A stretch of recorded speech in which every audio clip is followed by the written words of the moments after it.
Hi folks, I'm glad you're here. Thank you very much for joining me. It is Tuesday, October 15th, 2024. I haven't done any news about the economy lately. Several new businesses have filed Chapter 11. They say that the economy inflation is at 3%. We know that it's actually probably about 50%. Recently, there was an article saying how Americans said they expect higher inflation over the longer run last month, as their expectations of credit turbulence rose to the highest level since April of 2020. Well, we got the election coming up in 3 weeks. My daughter and I, we voted early last month. Credit delinquency rates continue to rise and hit the highest level in over 4 years.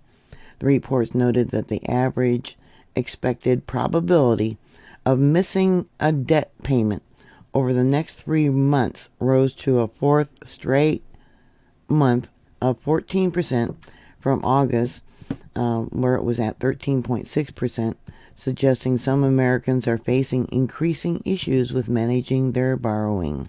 While the probability was higher among households with incomes below $50,000, the largest increase was among people with household incomes above $100,000.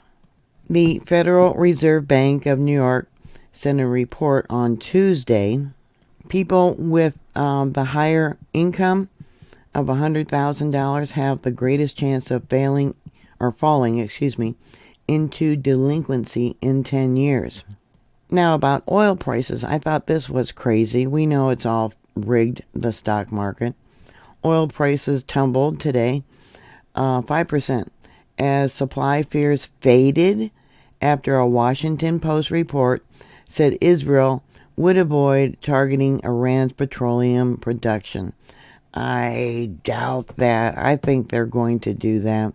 So according to the International Energy Agency, they're saying that there's going to be a glut of supply. If that's true, it'll bring down prices, but I think they're still going up. They're saying that the drop of oil prices by 5% was due to the article that was posted by the Washington Post on Monday. It said that the Prime Minister, Benjamin Netanyahu, told the Biden administration that Tel Aviv would avoid targeting Iran's nuclear or oil facilities when it retaliates against a ballistic missile attack by Iran earlier this month. There was somewhere around 180 missiles that Iran sent into Israel then. Yeah, you're not going to broadcast what your war plans are. So, yeah, putting out that they're not going to target their nuclear or oil facilities, I think is just fake news, but we'll just have to wait and see. Boeing Airlines said today that it would raise $25 billion in new stock and debt to shore up its balance sheet after years of heavy losses. Boeing has lost more than $25 billion since the start of 2019, and its finances are under new pressure as a strike by workers who build most of its airline jet factories go into its second month. The strike is cutting into cash, which Boeing receives when it delivers new planes to buyers. Boeing has burned through more than $1 billion in cash and ended September with $10.3 billion in cash and securities. That's really not a lot. Last week on Friday, the new CEO for Boeing, Kelly Ortberg, said it's going to cut about 10% of its workforce, around 17,000 jobs, and push back the launch of a new model of its larger 777 airlines. You know, the job reports that come out every month, most of those jobs are for government jobs, government workers. They're not in the private industry. And here we got 17,000 people that work for Boeing, just one company that's going to lose probably, some very good paying jobs. Production of current models of the 777 and Boeing's best-selling plane, the 737 MAX, have been halted because of the strike. Boeing security filings, to apply for more loans, are called shelf registrations, which indicates that a company has the ability to raise funds without committing to doing anything. The company also said that it entered into a $10 billion supplemental credit agreement with several leading U.S. banks. Yeah, I can just imagine which banks those are. Now here's a list of some of the companies that have filed Chapter 11. True Value Company, LLC. One of the world's leading hardlines wholesalers, today announced it was entering into agreement to sell substantially all of the company's business operations to home improvement industry called Do It Best Corporation. A Chapter 11 bankruptcy filing protects a debtor's assets from being seized entirely by creditors seeking debt repayment. To complete the sale to the Do It Best Corporation, True Value and some of its affiliates initiated a voluntary Chapter 11 proceeding in the U.S. Bankruptcy Court for the District of Delaware. True Value will continue its day-to-day operations, serving 4,500 independently owned retailers that rely on True Value for the right products, trusted expertise, and the company's evidently somewhere around 75 years old. True Value, which sells hardware, tools, lumber, plumbing, and heating supplies, and other home improvement goods, has between $500 million and $1 billion in total liabilities, according to its Chapter 11 report that they filed there in Delaware, the bankruptcy court. So the Fort Wayne, Indiana-based Do It Best company agreed to serve as a stalking horse bidder for True Value assets, which means that True Value remains open to even a higher bidder. They could sell it to another company. Do It Best does agree to pay $153 million in cash to take on the $45 million in contracts and other obligations, and to hire some True Value employees. Sounds like a lot of them are going to be laid off. Many of you probably heard about Walgreens' financial woes. Well, evidently, Walgreens Boots Alliance said today it would shut 1,200 stores over the next 3 years. Tim Wentworth, the new CEO for Walgreens Boot Alliance, said that they're planning on having a turnaround at the struggling pharmacy chain operator hit by sluggish consumer spending and low drug reimbursement rates. They're not being reimbursed by these healthcare providers, evidently. Pharmacy chains are facing multiple challenges as consumers avoid high-priced grocery items, and pressures mount on payments they receive from drug middlemen for filing prescriptions. As a result, Walgreens stock is trading near 30-year lows and down 65% this year, making it the worst performer on the S&P 500 index. Okay, here's some information about 7-Eleven. Nearly 450 7-Eleven stores across North America are closing. The list of the 450 7-Eleven stores is not being released. It's going to catch a lot of people without work off guard. 7-Eleven has 13,000 stores across the U.S. and Canada, which means the closures would impact about 3% of the company's portfolio. 7-Eleven has faced 6 consecutive months of traffic declines, including a 7.3% dip in August. Home Depot is also filing for Chapter 11, as the home improvement sector has struggled with financial distress this year. The leading iconic retail chain, Home Depot, is filing for bankruptcy and closing stores, or in one case just closing all stores and not filing bankruptcy. So I guess they haven't decided. Are they going to file bankruptcy, or are they just going to shut down? Yeah, keep an eye out for some great sales. Great for the customer, but bad for Home Depot. Have any of you noticed that Kelly Moore Paints? Well, they shut down all 157 of its retail locations back in January of this year. And over 700 employees, were put out of work. Another home improvement retailer, LL Flooring, on August 11th filed for Chapter 11 bankruptcy protection in the U.S. Bankruptcy Court for the District of Delaware in Wilmington, seeking a sale of its assets after suffering from a broad slowdown in housing repair and remodeling. Yeah, the markets are just really bad, and they're blaming it on COVID pandemic.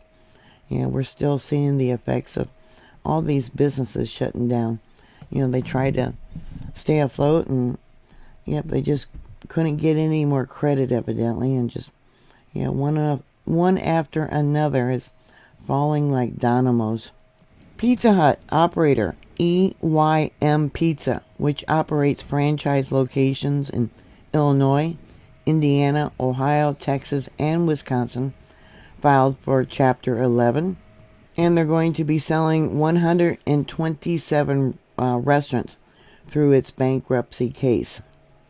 Big Lots, which operates 1,392 stores in 48 states at the beginning of this year, 2024, they also filed for Chapter 11 bankruptcy on September 9th, with plans to sell its assets to its stalking horse bidder Nexus Capital Management for $760 million, which includes $4.5 million in cash, a debt write-off or debt payoff, and assumptions of liabilities. Big Lots began filing notices to close stores on September 11th and has since then listed 497 stores that it will close nationwide. Myself, I had never heard of Channel Control Merchants. They're going to shut down their discount retail chain.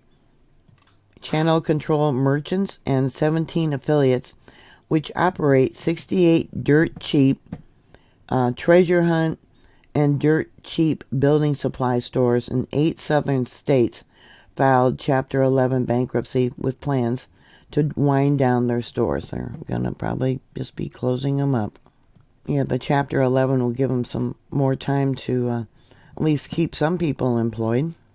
The company listed $100 million to $500 million in assets and liabilities in its petition to file for Chapter 11. This also included $32 million in unsecured debt. Its largest unsecured creditor include Target Corporation, which is owed $15.6 million, and Amazon they were owed $5.8 million. The company, which was founded in 1954, was purchased in May of last year by a group of investors, including Heiko Global and Berenz Investment Group. The company's dirt cheap treasure hunt and dirt cheap building supply stores sell secondary market merchandise, such as excess inventory and customer returns from major retailers at its retail locations in the South, primarily in Mississippi and Louisiana. Restaurant chains such as Red Lobster, Burger 5, Rubio's Coastal Grill, and Buca, I'm not going to try and pronounce it, Buca di Beppo, cited COVID, inflation, and related rates as a reason they're needing to file Chapter 11 this year and close restaurant locations. Making the decision to close a store is never an easy one, a Rubio spokesperson said in a statement via email. After a thorough review of its operations and current business climate, the company has decided to close 48 underperforming locations in California, and that was as of May 31st. The closings were brought about by rising costs of doing business in California, the company said in a statement. While painful, the store closures are a necessary step in our strategic long-term plan to position Rubio's for success for years to come. The closures came about 3.5 years after Rubio's declared bankruptcy in a move forward with a comprehensive financial restructuring to recapitalize the brand, according to QSR. At the time, Rubio had 167 locations and had a $82.3 million debt. In the wake of the COVID crisis, about 45% of the company's support center and field management were furloughed and let off, as well as more than 1,400 store workers. Oklahoma Apple and 3 affiliates that operate a chain of 14 Applebee's neighborhood grill and bar franchise restaurants in 4 states on October 4th this month filed for Chapter 11 bankruptcy.